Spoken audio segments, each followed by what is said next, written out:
hopefully I can get involved into the American Society of Cinematographer, the union. I think it might not be possible, but hopefully. What kind of union is that again? The cinematographer. Oh, okay. Yeah, in the US. Yeah, because that union is not like you apply it and they invite you. Oh, it's only by invitation. Right, so you have to win something first. Oh, wow. So you have to prove yourself. Barclays, I think, is too far from here to die, so I don't think about it yet. Okay. Alright. Something interesting about it. I'm doing filmmaking. I'm a cinematographer, also like a lighting department head or like a steady operator. So what is that again? That third one? steady operator is kind of like a put the camera on the stabilizer, and you will wearing a vest and with the arm and put the camera on it, make the camera movement smooth with the body, not with the handheld and not shaking. So the steadying is like a more smooth. Yeah, so it's kind of like a filmmaker intern. So, wow. because To you're capture making- certain scenes, right? Yeah. Wow, that's interesting. All right. Thank you. Thank you. Thank you. Sir? Would you introduce yourself? Oh, just the name. What's your name? 진우. Oh, Chino. Okay. All right. Welcome. Welcome. Welcome back. All right. So then,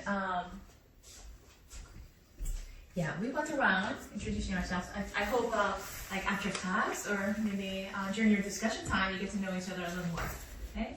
Because it's important to connect. We're human beings. We all need to be connected at a certain level. I mean, they're not going to be not necessarily be your like best friends or anything like that, but it's always good to get to know people. All right, so this class is called New Testament, and the subtitle is The Gospel of John and the Synoptics. Okay, so we talked about the Gospel of John last quarter. We covered about a half of it last quarter. The book of John is pretty long, and it's full of insightful passages, and we want to learn more about that, for the parts that we didn't cover. So we're continuing with that, and if you remember the book of John, it's part of the four Gospels. So there's a Bible. Let's see.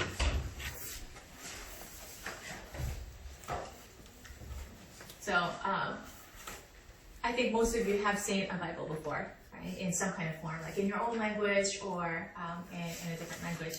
But yeah, there's a Bible, and the Bible means canon. Yeah, canon. It's like a ruler. Have you seen a ruler before? Like when we were growing up in math classes, we would use a ruler, to measure like how many inches or centimeters, depending on where you're from. We're all from like centimeter, meter, that type of countries. How interesting. And then you also use measurement when you go to a tailor shop, they alteration. They try to measure you here and there and then come up with the right size for you, right? So Bible means a ruler. Isn't it interesting? So what is it measuring then? Yeah? So it's a standard then, right? This will be more applicable to women because, I'm a woman myself. You go to a shop, so your friends start saying, your close friends, hey, you put on some pounds, like stop eating, stop eating like ice cream and chocolates. Your stomach is bulging and, I think you should take care of yourself. Okay, so you heard that. But then you're like, no, I'm fine. I just look the same. What are you talking about? Okay? So you have two different opinions. And so you're like, it's really not good to hear like you put on some pounds, right? It doesn't feel good. So what do? You either go home or maybe have a chance to meet with your tailor. And then, this person has known you for a few years. And he goes around and measures you, and he's like, oh, so your size changed a little bit. You grew a little bit. So then in that case, would you like to believe yourself? Like, no, I'm fine. I'm the same. My size remains the same. Versus this tailor measured you, and he goes, you increased in size. 3 years ago, you were like, I don't know, your voice was like 27, and now you're 30. Okay? So if your tailor says that, would you believe that? His tape measure, or your instinct, like, I'm fine, like I look the same. Well, that's it. You would believe the measurement because, he has a system. I mean, you gotta believe that, right? So that's what the Bible is like. It measures you and helps you. If you don't watch yourself, like some people have not watched themselves. Like, so one of my friends, she got married and she became pregnant, but she didn't watch her diet. So she increased so much. And whenever she went to the doctor would say, like, you gotta stop eating, you gotta control your diet, like you're too big, that's not good for you, that's not good for your baby. So, and then she comes back and she's like, oh, what's wrong with you? Okay, I'm gonna change my diet. And it lasts for only 2 days, and then she goes back to her old, like, yeah. And so, like, she became so big, and we were all concerned, and she couldn't stop eating. Anyway, so we will tell her, and she will watch for a few days. So, like, we need those people who tell us the painful truth, right? Because that helps us, right? Otherwise, we cannot. If we're just by ourselves, like, we're not self-aware. So we need somebody who can tell us the truth. So maybe the Bible can do that for us. Okay? So the Bible has 2 parts. The Old Testament, the Old Promise, or the old promise from God, and then the new promise from God. So what is old and new? Okay, God is like ever present. I mean, He existed from the beginning of time, and He is gonna be there like at the end of the world too. How is it that we have old and new? The old means it's still applicable.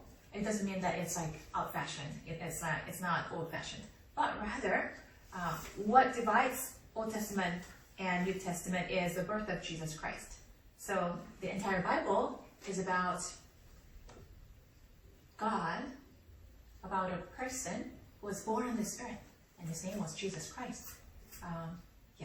Christ is a title, so his name was Jesus, like Jesus, right? Before he was born, certain things were written. And these people were inspired by the Holy Spirit. They were inspired by God, and they wrote something. What was it about?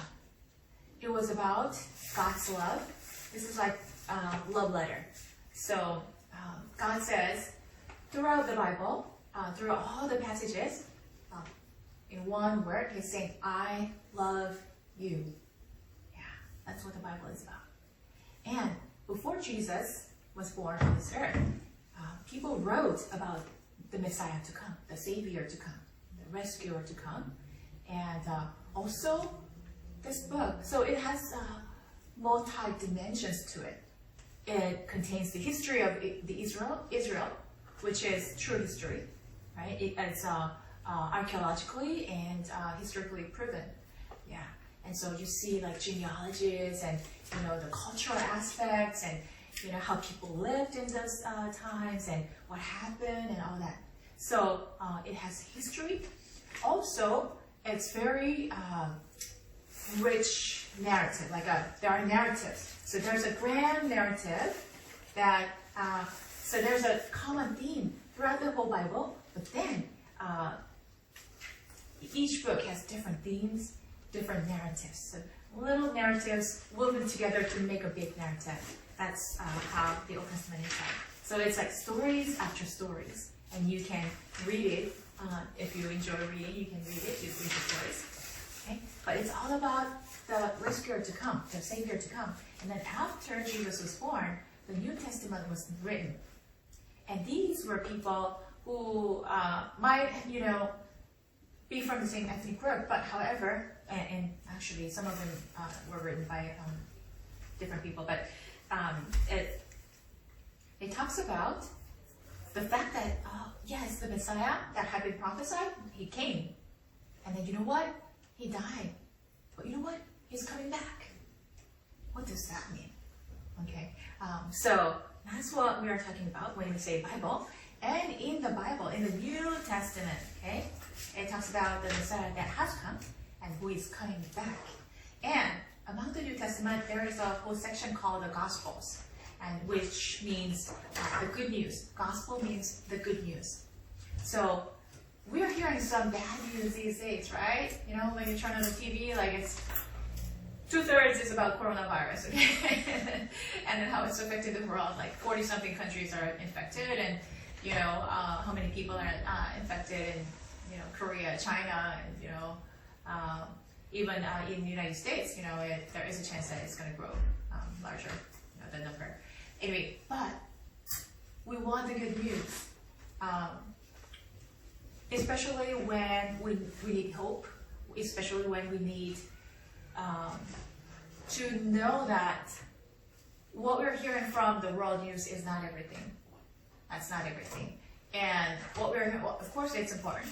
Always, tune in and try to catch the most important parts of the news and what's going around.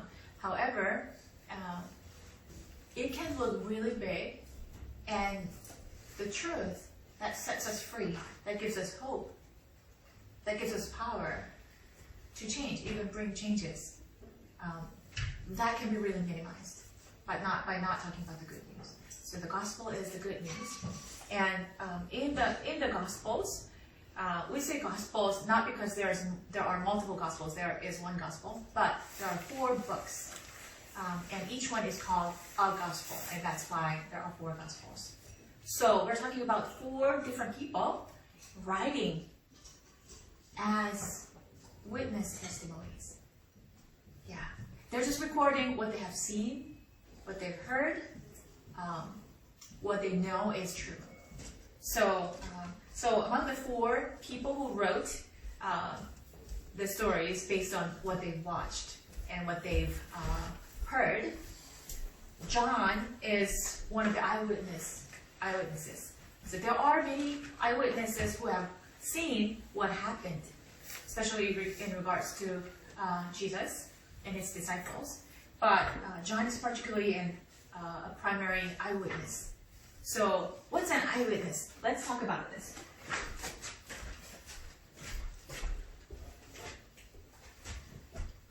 Okay, so there's how many of you have been to court before?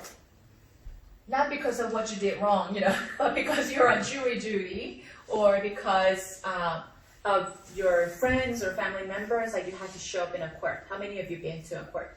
Yeah. Okay, so if you're an adult, you probably have an experience, right? I've been to a court as a juror myself. Okay, so there's a court.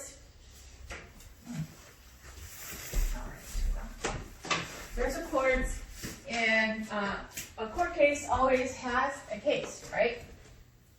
A court. Okay, a court. Okay, there's a judge, right? Yeah. Who else is in the court? When you go to a court, like physically, who's sitting there? There might be jury, depending on the case. Like if it's a civil case, light case, you may not have the jury, but say jury. Okay. Who else is there? Defendant, yes, of course. So defendant is oftentimes they're sitting like right here. Okay, and say this is defendant. Okay. Who else? If you have a defendant, lawyer, yes. Lawyer, hopefully this person helps the defendant. Okay, who else is there?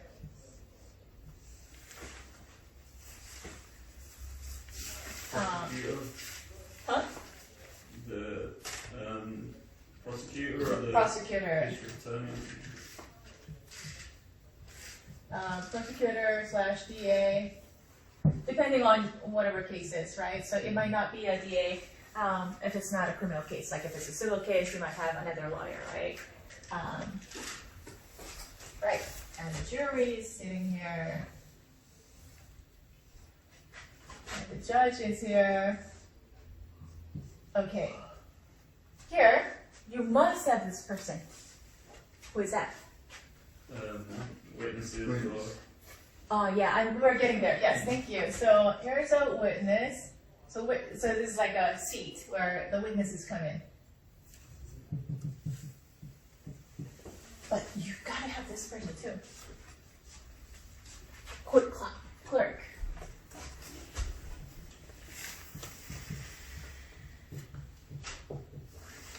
Did you know that? You know, this person is always typing something, always typing. All right, every single thing that is happening in the court, she's recording. I say she because it's mostly she, I think. Yeah, it's a court clerk. Yep. So we're talking about witnesses. There are different types of evidences. So witness is a person who brings in an evidence, right? Of course, the lawyer, the prosecutor and lawyer will bring the evidences, but then, a witness has an evidence which is called testimony, right? So let's talk about evidences.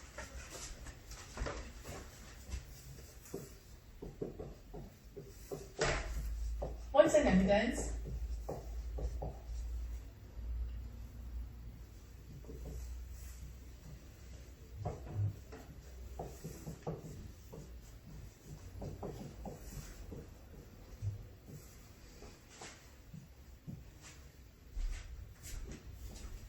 Yeah. You guys all know what evidence is, so I don't want to waste your time by trying to explain that. Okay, so what's the direct evidence? What would it be an example? Give me an example.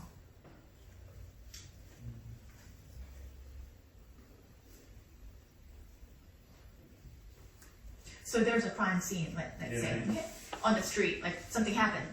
Some physical things you can show directly. Huh? Physical things. Physical things, okay. Like what?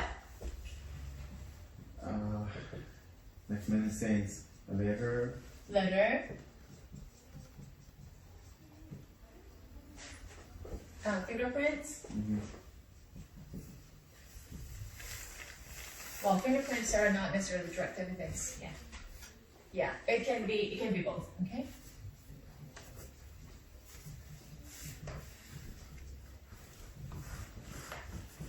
What else?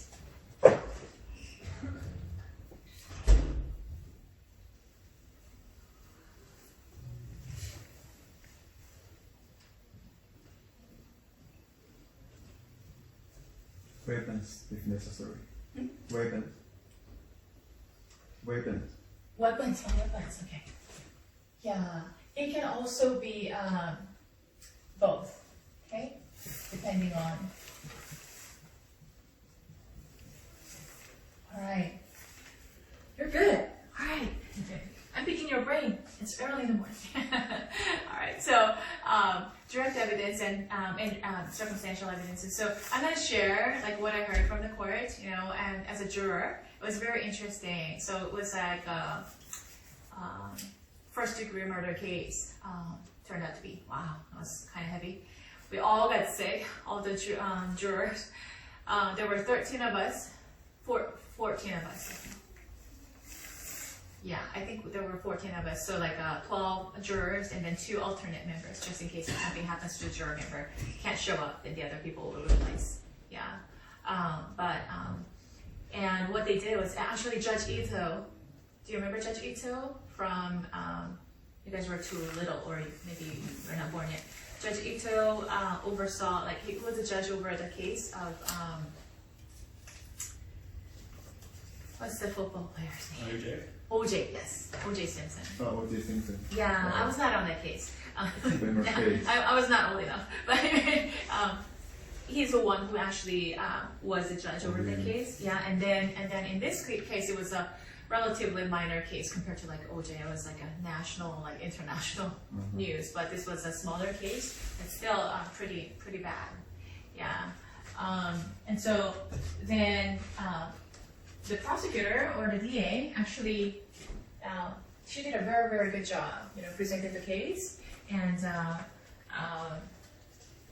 she had to explain to the jurors the basic things, because we're ordinary citizens. We're not necessarily equipped with like legal knowledge, and so she wanted to make sure that we understood what direct evidence and circumstantial evidences are. Right. So this is how she described it, which I'm going to use for you. She had a 3-year-old son, and he was being trained for potty. He was still being trained, and sometimes he would make mistakes, and so he would be rewarded whenever he went to the bathroom and then did it himself. But then he would always forget to lower the lower the seat after he's done. Yeah, he's a kid, so he forgets. So he forgets to lower the seat, and then so it's up, and then I don't know, it's splashed or whatever. He's practicing, right? So the mom is the one who has to go and clean up and tell her kid. So she got frustrated one day. So she went to the bathroom, and by the way, that was during the daytime, so her husband was not there, and there were only 3 members in the family. Her husband was away for work, and then she was in the kitchen, and she went into the bathroom. There was nobody. Okay, but there was a seat, bathroom seat, that was still up, and then there were some messes. Okay, so then she went, Brian. Well, he's not there. He's not in the bathroom. He's not doing that right now. So how do you know then? No other people in there. Okay, so you don't know. Like you have to go by process of elimination. So if you, mom, you didn't do it because you were in the kitchen. Yeah. And then you don't put the seat up, like, when you pee, right? So you haven't done it. Who are the other potential people? The husband. Maybe the husband. Yeah. But the husband has been at work, ever since in the morning. And the kid is in the playground. He's not there. But he has a habit of not putting it down because he's practicing, he's learning. Yeah. And then there are messages like, your husband doesn't do that often, right? And so often you should laughing.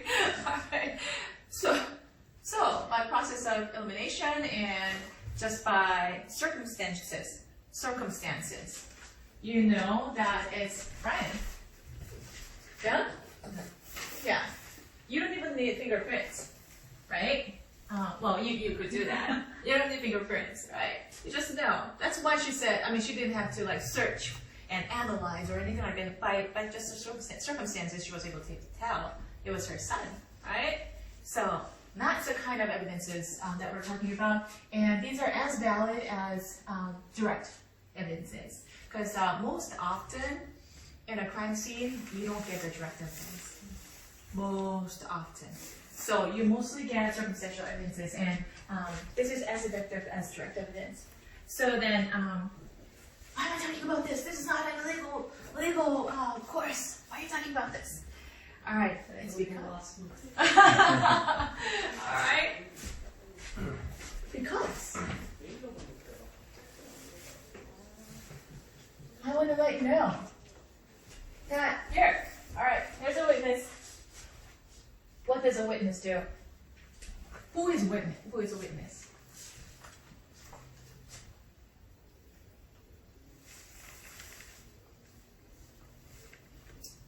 Somebody who's seen what's happened. Somebody who has witnessed. What happened? Yes, witness what happened.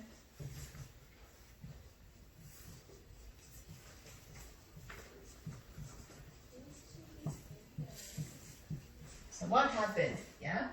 Okay? There's a more specific term called eyewitness. Who is an eyewitness?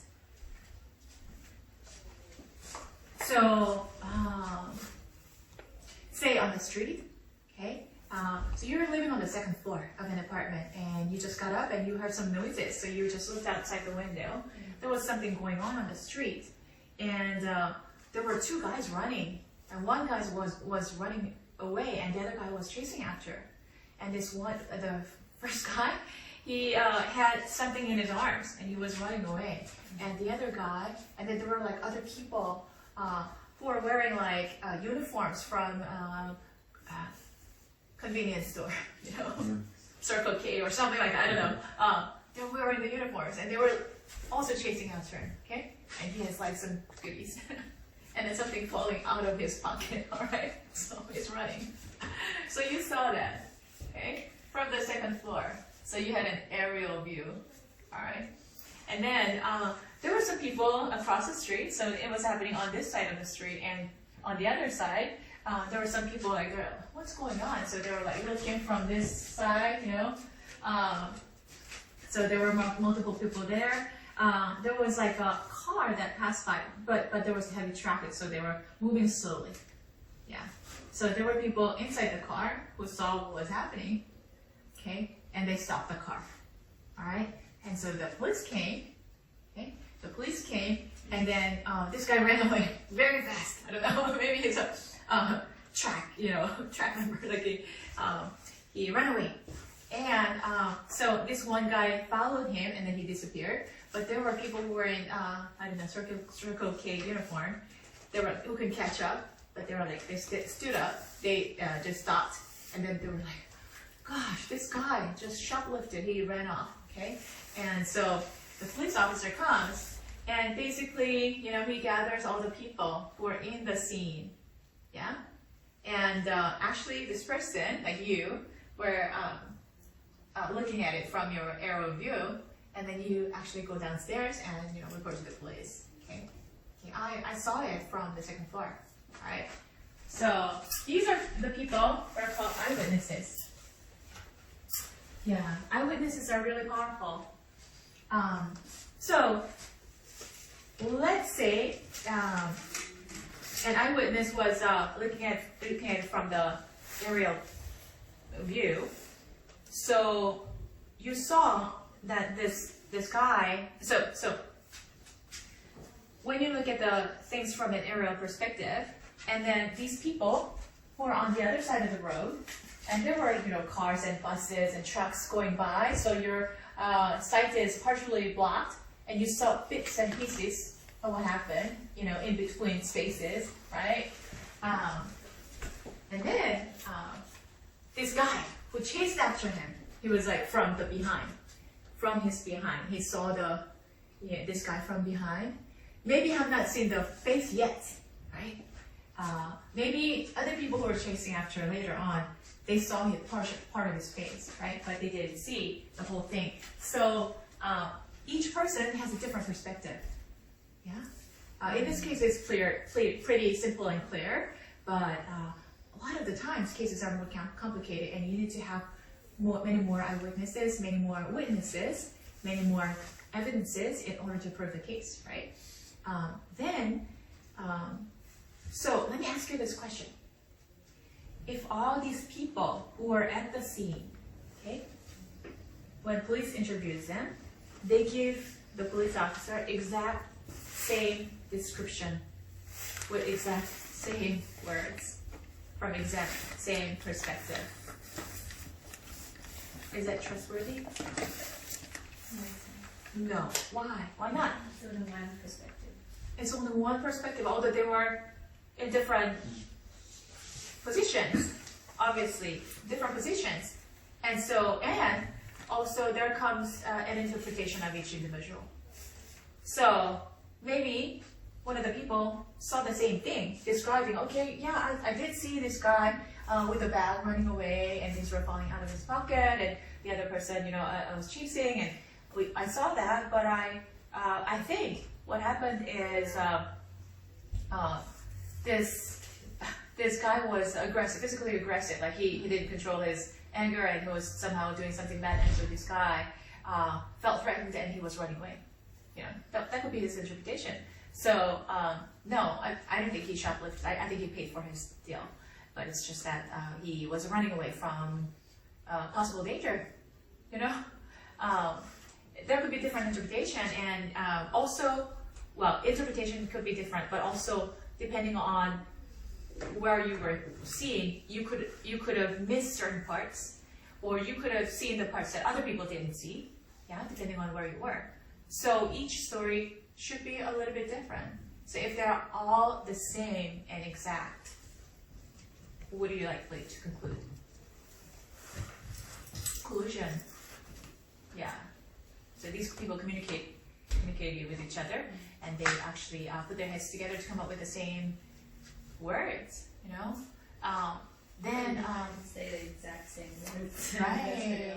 Yeah. Or even if they don't use the same words, like if it's like pretty much very, very similar to each other, then there's a chance that it was not truthful, right? So that's an eyewitness. So eyewitnesses are really powerful. There's a reason I'm talking about this. The 4 people who are witnesses to what happened. 0 AD to around 33 AD. All right, they watched something, they saw something, they recorded something, okay, based on what they saw. And so they are witnesses, and John in particular is an eyewitness. He directly saw what happened. And so he brings in eyewitness testimonies.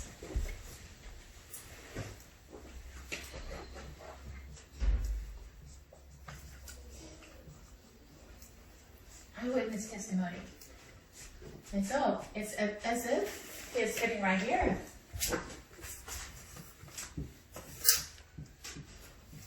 John is sitting right there. And so he's giving us the testimony. So that's what we're studying, the book of John is. All right?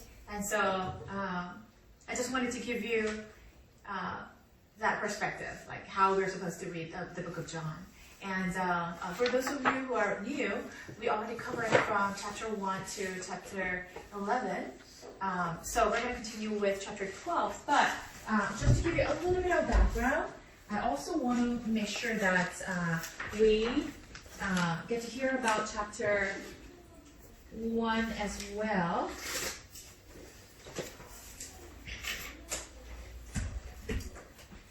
But while we're doing that,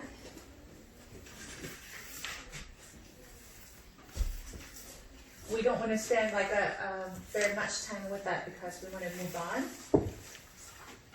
I'm actually going to give you a chance.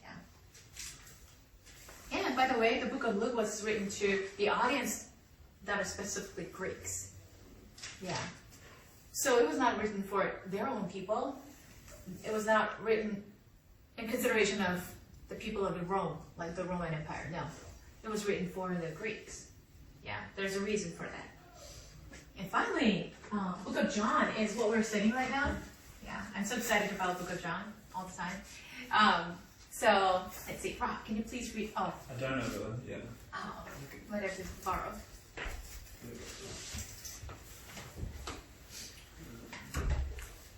A rising eagle throughout the Bible, the eagle signifies the soaring, transcendent, powerful, divine wrath of God.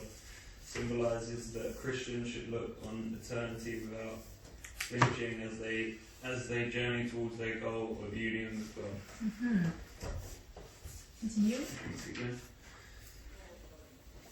John, the beloved disciple, scholars have suggested a number of other possibilities, including John, Mark, Thomas, Lazarus, the author knew Jerusalem well, had travelled there 3 or 4 times, knew Jerusalem very well, provides the most accurate account of passion. Continue? Intend audience, the Jewish believers community, AD 90, 110. Right, yes, thank you. So the book of John was obviously written by John. So when I say book of Matthew, it's written by Matthew. Book of Mark, it's written by Mark. Yeah. So the book of John was written by John. And its symbolism is a rising eagle. So what's an eagle? So I talked about this person who watched the crime scene from the 2nd floor, right? This person has an aerial view. So an eagle flies and then has an aerial view of what's happening, right? So that's how John wrote. So he writes from that perspective, aerial view, and the eagle signifies the soaring, transcendent, powerful divine life of God. So it's the opposite of Matthew. Matthew was describing Jesus as a human being. Oh, he's a person. Look at him. He's just like us in these aspects. By the way, he's a great teacher. So he describes him as that. Oh, you know what? He's a great leader. That's how Matthew actually sees that. And then Book of John is saying, oh, you know what? Yes, he is definitely 100% human, but he's also 100% divine. And so these are the aspects of Jesus that point to the fact that he's a divine being. As an eyewitness, I just described what I've seen. Based on what I've seen, the conclusion is this. Okay? So he has a aerial perspective, and he wrote for the Jewish believers community. Now, I want to actually continue on to talk about eyewitness testimony. And so, Book of Luke. So, Luke was a physician, and he is a witness, right? And so, he heard things from people, he saw some things, and so, how he starts his testimony, the Book of Luke, it helps us to see where these people came from, like what kind of perspectives that they had, like why they wrote this. Let's see.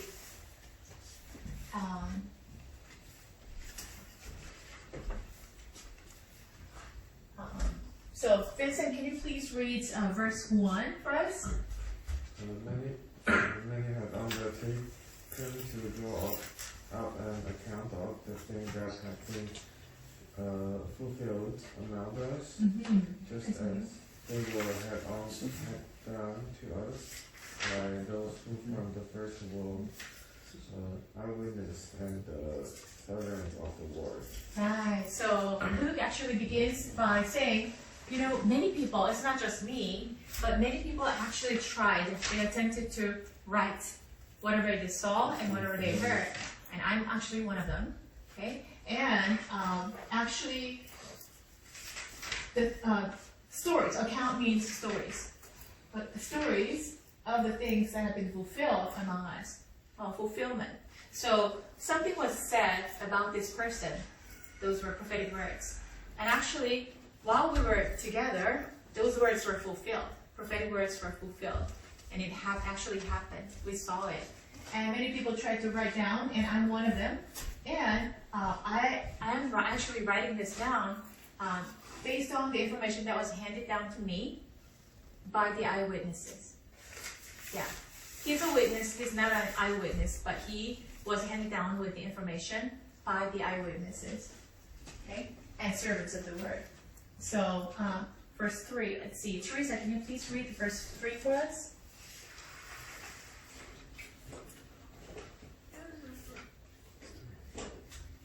Can you see? With this in mind, since I myself have carefully investigated everything from the beginning, I too decided to write an orderly account for you, most excellent. Theophilus. Continue with verse 4. So that you may know the certainty and exactly of things you have been taught. Right. So he's writing this book. It's sort of like a letter with his testimony, right? So he's writing to a person called Theophilus. Okay. So most excellent Theophilus. So he's a person of position. We don't know exactly who that is, but you know, the name sounds kind of like Roman name, you know, Theophilus, right? And so he's writing to a person of high position, saying that, you know, I am actually writing this orderly account for you after careful investigation. So this is not what I'm just, okay, this person said this, and that person said this. So I'm gonna just write down everything that they say. No, it was based on my careful investigation. So I don't know, have you ever done a research book before?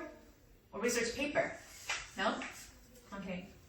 How many of you have done research? You've done research, right? So what does any research involve? Depends on the topic. Sure. Well, an example. Search. Okay, based on your experience, like what kind of research did you do? I think that would be helpful for us. A lot, because so like I wrote a business plan. Business plan. Yeah, so I did some research about the companies. Oh, so research about a company. Yeah. What did you do in order to get to know the company? Like, why did you study the company? Why? Yes. Because, well, maybe they did my first. You probably picked the company because maybe it was a company that was doing well. There's like a couple of companies. Right. Like in the same industry. So, Uh-huh. Yeah. So you wanted to compare them? Yeah, I can compare. Compare. Yeah. Why did you want to compare? That's a requirement. So that you will know like the strengths and weaknesses, Yeah. right? And you want to compare to see like which company is actually Yeah. doing better Because business, it's like leading companies. Yeah. Industry. is a better model, maybe, Yeah. you know, yeah. Okay, and maybe you can even predict like which company is going to do better in the Right. future or something like that, Right. right? All right, so you contrasted Yeah. those two companies. What was involved in analyzing those companies? Like It's a financial. financial, Yeah, mostly. Human resource? Human resource. training, Yeah, maybe marketing. marketing. All right. Maybe something of a deeper research could involve like studying the board members, like what their philosophy is. SWOT analysis. Oh, SWOT analysis. Ooh, okay, this guy knows. Yeah, SWOT analysis. Yes, of course. So you do analyze them, and then so when you analyze them, what do you use? Yeah, like I say like SWOT. SWOT and what else? How do you? I mean, before you do SWOT, I mean, you have to have some kind of data, right? Yeah, some like company that you can see this data on the website. Website. Okay, Yeah. so like there are certain numbers. There are Okay. certain numbers. Okay, Yeah. so gross, what do you call that? Gross income? Not gross income. What do you call it? Revenue? Like revenue, what do you call the sale? Like a annual sale? Yeah, the same thing. Yeah. Same thing? Is that the same thing? See, okay. I come from a partially business background and I forgot. Anyway, so, what else? You actually interview the people? Maybe you didn't do it. Yeah, Like, I did actually. I did. Uh-huh. I did interview one of them. mm-hmm. What did you interview? Instead of just looking at the numbers. Oh, well, just talk, just have a conversation. It's qualitative analysis. Visual plan, Yeah, there's quantitative aspect to it. Yeah, There's we- qualitative aspect to it. Like you, during the interview, the things that are not reflected on the number itself comes out. Yeah, well, it Yeah. depends. Some like some startup companies, you just Yeah. talk about like their plans. Uh-huh. What do you think about this industry? Right. Yeah, we don't talk about numbers because they don't have them. Right. Sure. Yeah. Or the number is, it's not necessary because you already have that information. But you get to know like what kind of vision this person, this Yeah. company has, what kind of direction, yeah, Yeah. what they're trying to achieve. Yes. Yeah. So you come from different angles and you tap into different sources in order to gather all the information, quantitative and qualitative, right? And you come up with sort of a conclusion. Mm. Yeah? So what Luke is saying is a medical expert, right? He's not a businessman, but he gathers all the information based on what people say, but based on different evidences. He investigated carefully. So although he's a physician, he approaches this matter, whatever the matter is, from an investigator's perspective. Yeah, he's tapping into different resources. He's actually gathering all the data that's relevant, and based on his careful research, he came up with this conclusion. And he's trying to share this with Theophilus, somebody who is high up there. And he has a purpose, so that you will know accurately what has happened. I want you to know what happened, because this is important to you. Okay? So he wrote from that perspective, so that you may know the certainty of the things you have been taught. So Theophilus has some information about what happened. He knows a little bit. But then Luke is saying, I'm writing an orderly account for you so that you will know that this is kind of certain.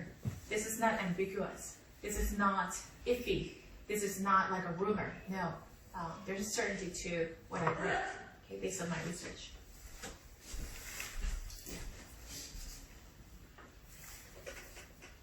Yeah, so that was Luke's approach. But then John's approach is very different, because he has this eagle's aerial perspective. So let's compare how he starts. It's not like an investigator's approach. So like the beauty of the four gospels is that they're so different, vastly different in their perspectives. And so when we gather them, it's called synoptics. So John is very unique, but the other three gospels, they actually have like complementary aspects to them. So this person saw this but missed that.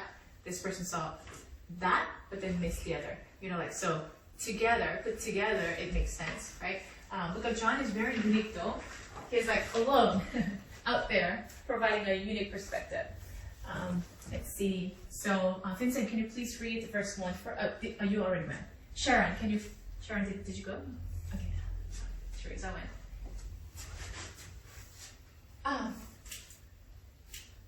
I forgot your name. Kelly, can you please read verse 1 for us? Which one? Verse 1. Oh. In the beginning was the Word, and the Word was with God, and the Word was God.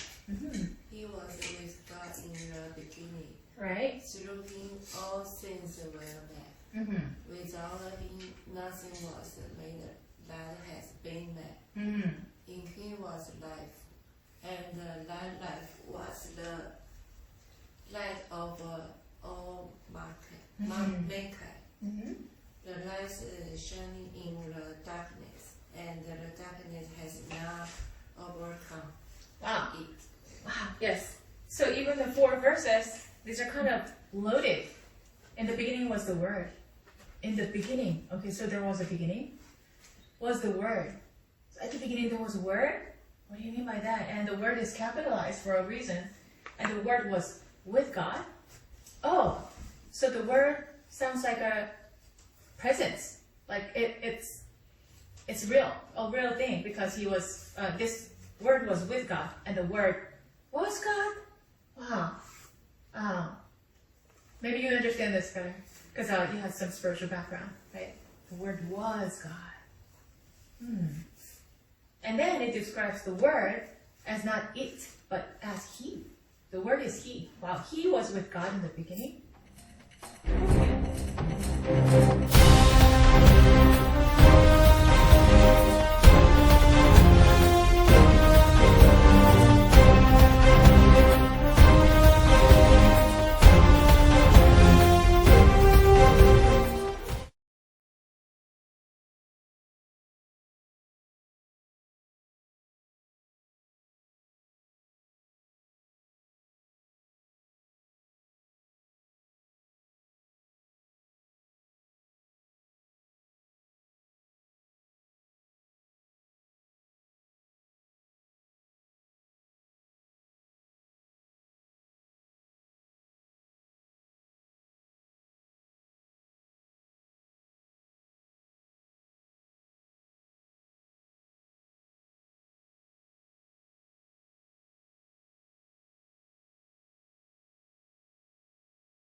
there's a power outage in my area, and at nighttime. And then, of course, there's an emergency light in the hallway, but like inside your room, it's like really dark. Because behind our community, there's nobody. And so it's really dark. Yeah, really scary. Yeah. But imagine there's light that comes in. But that light is not just the light, but it's life. As opposed to death. Okay? We're experiencing a lot of deaths these days because of the viruses. Yeah. Because of wars, because of famines. But in him was life. What does that mean? Okay? So, because we actually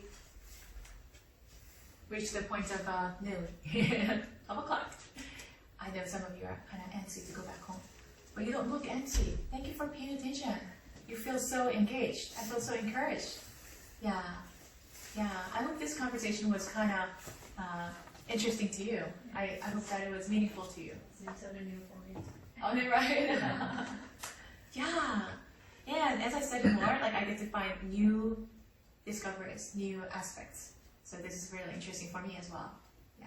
So, but I'll let you go. I don't want to overdo it, and then I hope you come back next time. So I want to bless you with prayer. I'm a pastor. Is that okay? Okay. Heavenly Father, we thank you so much for your love and your grace, and thank you for gathering all the students here in the midst of all the chaos that we're going through. Father God, we thank you for your goodness and your wisdom that is spoken through the word to us. Father God, we ask you that you will continue to speak to the students and protect them from all the illnesses and accidents. And Lord, guide them and pour your love upon them.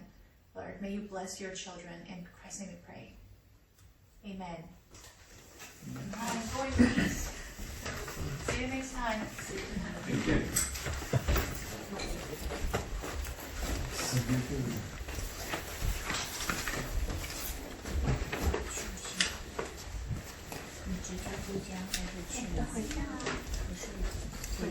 Teresa, good to see you. Welcome back. Yeah.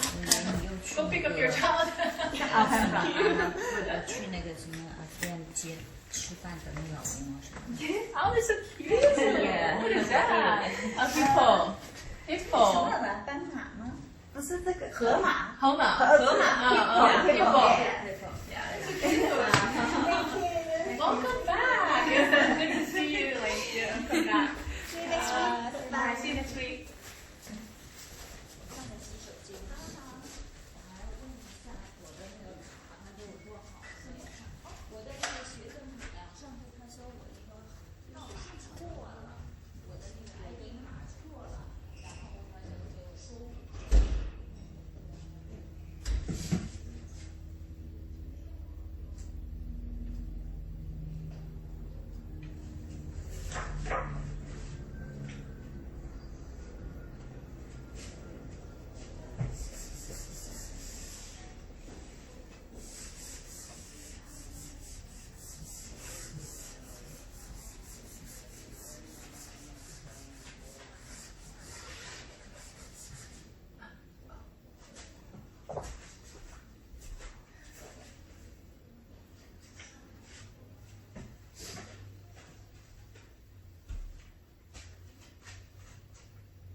수고하셨습니다.